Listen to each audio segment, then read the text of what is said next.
Hi hello welcome back to my channel one goal aroma. అందరు ఎలా ఉన్నారండి? బాగున్నారా? నేనైతే చాలా బాగున్నాను.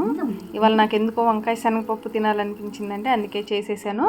మన వ్యూవర్స్కి కూడా చూపిద్దాము, మంచి కర్రీ మిస్ చేయటం ఎందుకని మీకు కూడా చూపిస్తున్నానండి.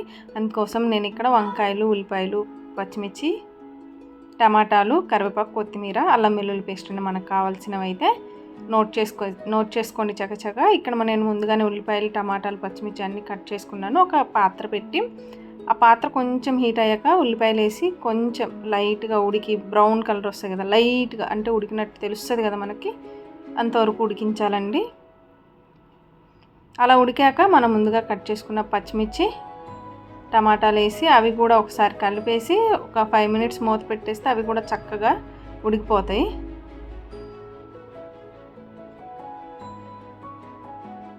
ఇట్లా ఒకసారి కలిపేసి మనం ఒక మూత పెట్టి ఒక 5 minutes అయితే ఉడికిద్దాము. అలా మూత పెట్టి ఉడికించడం వల్ల చక్కగా ఉడికిపోయి మంచి గ్రేవీ లాగా, పేస్ట్ లాగా, అంటే మంచి దగ్గరగా ఉడికిపోయి చూసారు కదా ఇట్లా అవుతుంది. ఈ స్టేజ్లో కొంచెం పసుపు వేసి ఒకసారి కలిపేసి, ఇక్కడ నేను అల్లం వెల్లుల్లి పేస్ట్ అన్నాను కదండి, అది కొంచెం వెరైటీగా చేసిన, అంటే నాకు వెరైటీగా అనిపించింది, మీకు ఎట్లా ఉంటుందో నాకైతే తెలియదు. ఇక్కడ కొంచెం వెల్లుల్లిపాయలు, అల్లము, కొత్తిమీర, కరివేపాకు, పచ్చిమిర్చి అండి. ఇది మస్ట్గా ట్రై చేయండి మీరు, చాలా టేస్ట్ ఉంటుంది ఈ పేస్ట్ ఇట్లా వేయటం వల్ల. నేను ముందుగా చెప్పినట్టు శనగపప్పు అయితే పచ్చి శనగపప్పు నానబెట్టానండి, ఒక 10-15 minutes నానబెట్టేశాను. అలానే వంకాయలు కూడా కట్ చేసి పెట్టుకున్నానండి, కట్ చేసి ఉప్పు నీళ్ళల్లో పెట్టాను. అంటే మనం కూరకి వేసే ముందే కట్ చేయండి, లేకపోతే మళ్ళీ చేదు వచ్చేస్తుంది. కానీ నేను 2 tablespoons కారం వేసి ఒకసారి కలిపేసి అది పచ్చి వాసన పోయేంత వరకు ఒకసారి అయితే ఫ్రై చేద్దాం. మనం ఆ పచ్చి వాసన పోయి కర్రీ ఆయిల్ వస్తుంటుంది కదా, అప్పుడు ఆ స్టేజ్లో మనం నానబెట్టుకున్న పచ్చి శనగపప్పు, వంకాయలు వేసేసి ఒకసారి కలిపేయాలండి. ఇదిగోండి నేను 15 minutes నానబెట్టాను శనగపప్పు, చక్కగా నానిపోయింది. శనగపప్పు ఎంత బాగా నానితే అంత త్వరగా ఉడికిపోతాయండి. శనగపప్పు ఒకసారి కలిపేసి అట్లనే మనం కట్ చేసుకున్న వంకాయలు కూడా వేసేద్దాము. ఈ వంకాయలు అయితే ఎంత టేస్ట్ ఉన్నాయంటే అంత టేస్ట్ ఉన్నాయండి, అసలు నోట్లో పెట్టుకుంటే కరిగిపోతుంది కూర, అంత బాగున్నాయి వంకాయలు. ఇవి నెల్లూరు వంకాయలు అంటండి, చాలా బాగున్నాయి. అసలు గింజలు అయితే నాకు ఎక్కడే కానీ కనిపించలేదు, అంత బాగున్నాయి. కొన్ని వంకాయలు అయితే రౌండ్గా ఉండి ఈ గ్రీన్ కలర్లోవే గింజలు ఎక్కువ ఉంటాయి, అవి చేదు కూడా త్వరగా వచ్చేస్తాయండి. కానీ ఇవి అట్లా లేవండి, చాలా చాలా బాగున్నాయి. తప్పకుండా మీరు కూడా ఈ వంకాయలు ఎక్కడన్నా దొరికితే ట్రై చేయండి. మాకైతే ఇటు నెల్లూరు సైడు, ఒంగోలు ఇటు సైడ్ బాగా దొరుకుతాయండి.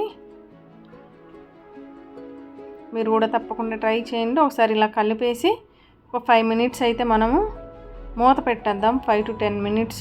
ఇక్కడ ఈ స్టేజ్లో ఉప్పు వేసి ఒకసారి కలిపేసి మూత పెట్టేద్దాము. అప్పుడు చక్కగా ఉడికిపోతాయి, అవన్నీ బాగా దగ్గరగా అవుతుంది.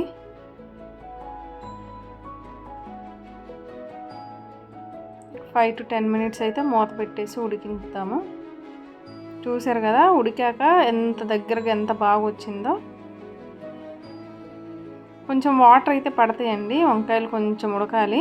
కొంచెం మనకి అంటే మరీ గట్టిగా లేకుండా కొంచెం కర్రీ కలుపుకోవడానికి అన్నంలోకి గ్రేవీ లాగా కొంచెం ఒక గ్లాస్ వాటర్ వేసి కొంచెం కరివేపాకు, కొత్తిమీర వేసి ఉడికిద్దామండి. వాటర్ వేసాక కరివేపాకు, కొత్తిమీర వేయటం వల్ల ఏంటంటే ఆ వాటర్తో కరివేపాకు, కొత్తిమీర ఉడికి కర్రీకి అయితే మంచి అరోమాని ఇస్తుందండి, మంచి టేస్ట్ కూడా ఉంటుంది.